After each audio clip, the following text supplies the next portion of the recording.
Hey guys, Merps back at you with part 3 of this 5-part video series on how to get good at Hearthstone Arena. In this video, we'll be talking about turn planning, where I am going to go through what you should be thinking about to make the best decision for your turn. Let's begin. Alright, first we're going to talk about the Mulligan. Generally, the goal of your mulligan is to have no wasted mana in the early turns.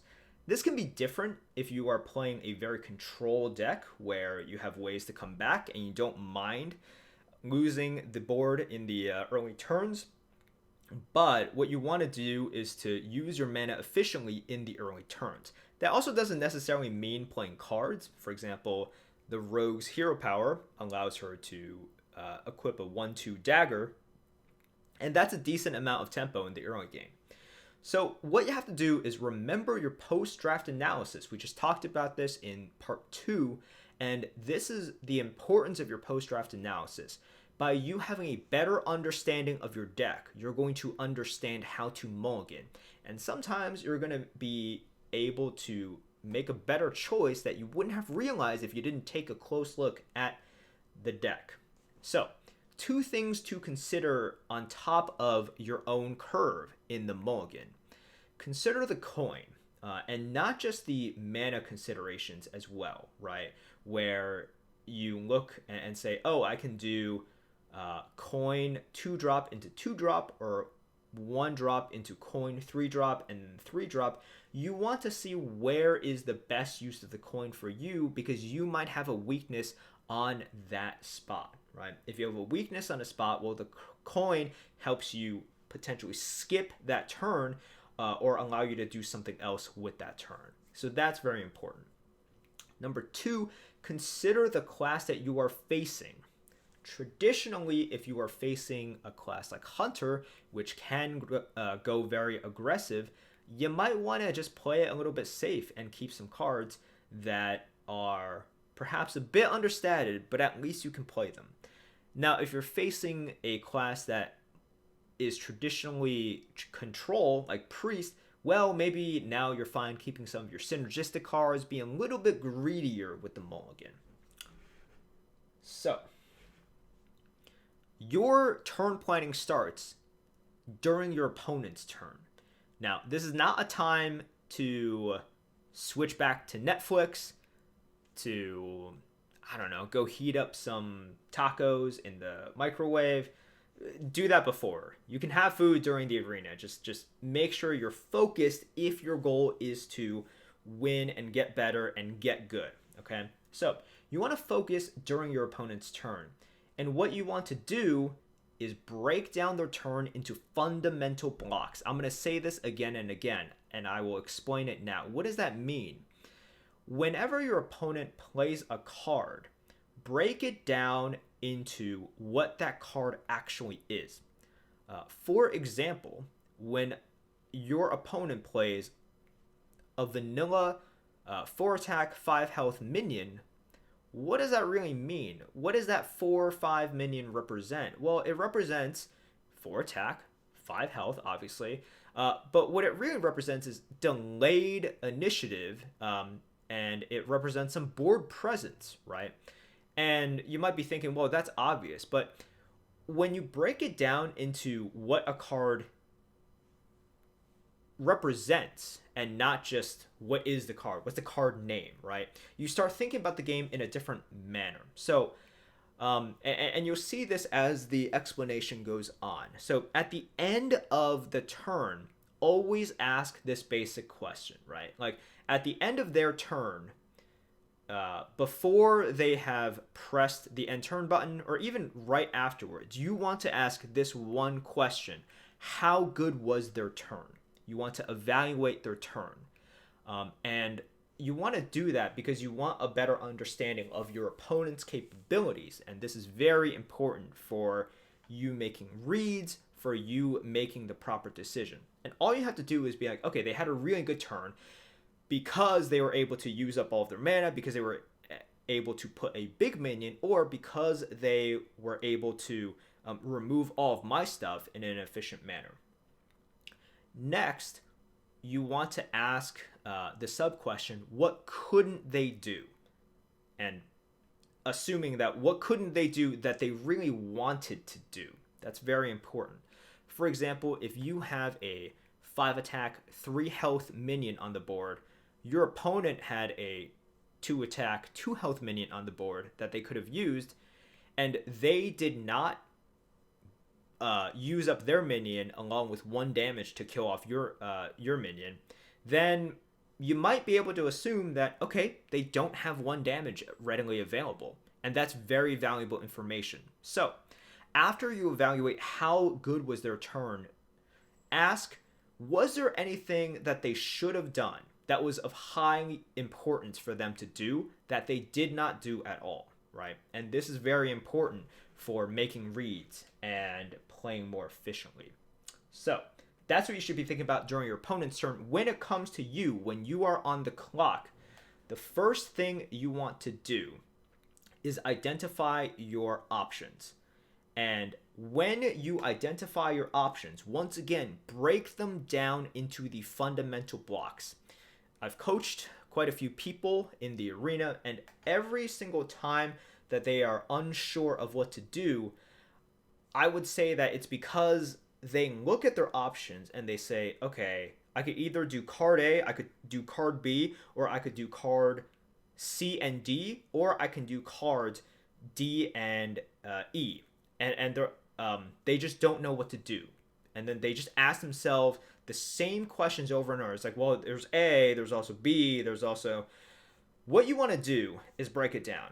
What is A? A is a spell. That means it's initiative. I get to use it now, and I get to remove it now. That's what A means. What is B? B is a minion. I get to play it now. I don't get to do anything this turn. That means I take a risk by placing it onto the board and not being able to attack until next turn. That's what it means. So this is how you should be thinking about games. And this is how you should be thinking about cards. They're not the card names anymore. It's what they represent. It is the fundamental blocks that they are built upon. So, what you want to do at this point, after you've identified your options, not just in what the card name is, but what it represents, you want to ask yourself a series of questions. And I'm absolutely serious. If you are trying to improve, it never hurts to actively ask yourself these questions out loud. Just actually talk to yourself, ask them out loud. This is also why it's a good idea to play with another person, to co-op, because it forces you to talk. It forces you to justify your decisions and tell them what you are thinking. Number 1, before anything else, identify what you have to do this turn. This obviously will come with experience as well.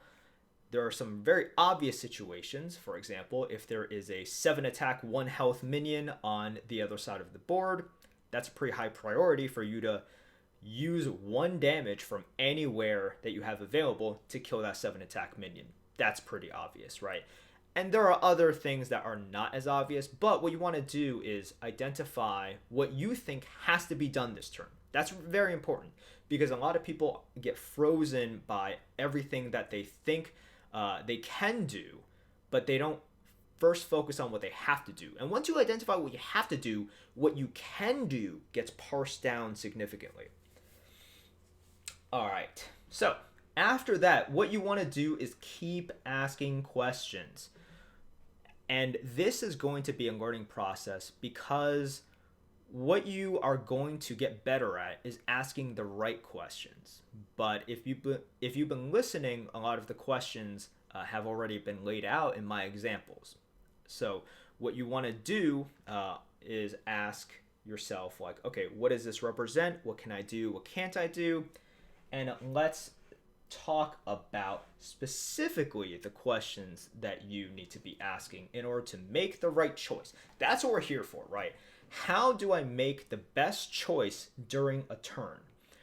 After you have identified all of your options, broken it down into what they represent instead of what the card name is, and then identified what you have to do on that turn specifically, you want to do these things. and potentially more, but you want to do at least these things. Now, everything that I've said before and everything on this list here, I can 100% assure you every top Hearthstone player thinks about these things. They might not actively think about them. They might not think about it in the same way, in the same order, but I 100% assure you this is part of their thought process. So you need to make that part of your thought process. And if you aren't used to it yet, actually have this list next to you and just repeat this every once in a while. Ask yourself these questions and you will get faster and faster and faster with it. So, first, you want to eliminate the obviously bad choices. And this is why we had to identify what do we have to do this turn. If you have to get rid of that 7/1 minion, then you can't use up all of your mana playing one giant minion that's just going to get killed by the 7/1. That's obvious. So you are able to eliminate obviously bad choices. Number two, once you identify what your options are, you want to ask, how much of a risk can I take here? And tied to that is really, how much can I afford to not remove their board, to leave up a potentially dangerous minion? How much of a risk do I have to take here? Or can I afford to take? Because you have to take risks in Hearthstone. It is going to be impossible for you to never take a risk. There are times in which you have the option to use removal on their minion, but you don't, because you think that removal is going to be more valuable in a future turn. And that is the question that you want to ask here. How much of a risk can I take here? And that will go into reads and everything in the next video. Next, you want to ask yourself, how much do I value X? And X can be applied to many things. X can be your current minion on the board. So that could mean, well, I can protect this minion I already have on the board by removing it. But how much do I value this minion? And on the flip side, how much do I value that removal card in my hand?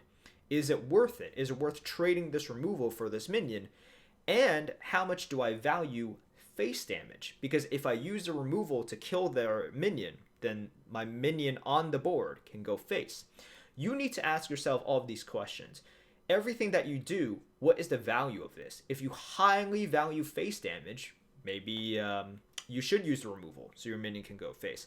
If what you value is keeping the removal because it's the only removal in hand, well, maybe that's not the play. But that's a question that you need to ask. Next, you need to identify, what is my position in the game? And in fact, this is a question you should be asking generally, a lot, all the time. You need to understand what your position is in the game. And that comes from you knowing your deck, but also you knowing how the game is trending.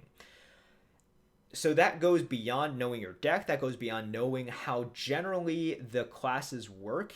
It goes into, okay, how is this looking? What has my opponent been doing? How many cards has my opponent drawn? What is left in my deck? Do I think I can outlast my opponent? This is the stuff that you should be thinking about because it will affect your turns. Next, and this will help you make the right decisions, you need to ask yourself, what do I expect on my opponent's next turn? This is very important. And this includes specific cards. You know, there are a lot of cards which might be very prevalent in the current meta from this certain class, and you want to at least mentally prepare for it. But also, you want to figure out, okay, what do I generally expect on my opponent's next turn? You know, we're going into turn 4. How much stats are we expecting here if they just play normally as well? If we're going to turn 8, what am I generally expecting in terms of stats that they're going to be able to put out? And once you ask that, you want to ask yourself, well, what do I want to do next turn, right? You want to look at your hand and say, okay, what is my turn? What do I want to play next turn? Because number one, it can impact what you want to do on this turn. If you are trying to play 3 cards this turn, but you see that next turn, it becomes really awkward if you use one of those cards, well, maybe you have to find another play because you can't do that. So by thinking about what your opponent is going to do next turn, it impacts what you think you want to do next turn, and it might push you towards one of the choices, but most likely it'll also just push you away from a couple of those choices. So look, I've gone through a lot, and it seems like an insane amount of questions to be asking yourself in such a short period of time when you have so many options and the board looks very different. We're talking about Arena, in which sometimes you see cards that you've never seen before, in situations that you've never seen before. That's fine. What you want to do is start asking these questions. You might not be able to think about them all at first, but let's go through this quickly one more time. The most important thing is when you are playing the game, no longer think about the cards as the name of the card itself. That doesn't help you. Break down the cards into what they represent, not the cards themselves. So, what's a minion? It's a delayed initiative that you put onto the board. But you can't do anything with them that turn, right? I'm talking about vanilla minion. Obviously, there are battle cries and lots of funky minions. Next, what you want to do that's very important is just identify all of your options when it's your turn. Ask yourself questions. All of these questions that I broke down, okay? It doesn't matter. You don't have to ask them in this exact same order. And when you get really good, you are actually going to ask these questions without really asking the questions out loud. But before you get there, ask these questions specifically. They will help you get unstuck, because that is the problem that I see. That's the most prevalent. People get stuck. They look at all these options and they get frozen and they don't know how to really decide. They're like, well, these all look pretty similar. I don't know. This looks pretty good. And there is a way in that limited time for you to break it all down and see pretty clearly, okay, this is the best decision, because after asking yourself all of these questions, you see things more clearly. And that's basically it. It's a lot, but this is by far the most important thing in Hearthstone Arena. This is the one video in which we've already spent 18 minutes on, and I would encourage you, if you're just beginning, to apply these later on. Come back and just watch this video again to make sure that you're doing these things. It's that important. All right, having said that, let's move on to the next video where we talk about a bit more advanced tactics, reading your opponents, and playing your opponent. See you guys there.